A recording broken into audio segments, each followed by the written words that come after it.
So today, marami tayong dumating na Golden Goose na superstar for men and for women. Let's see.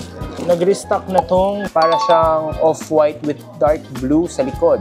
Alam ko panlalaki to. This is for women naman. So naka-beads yung star niya. Tapos dito para siyang metallic lavender yung likod niya. Actually, ito yung beads nito is like parang purple silver na combination siya. Suede toe leather quarter zebra. Tingnan natin. Okay. Kaya pala zebra, oh. Wow.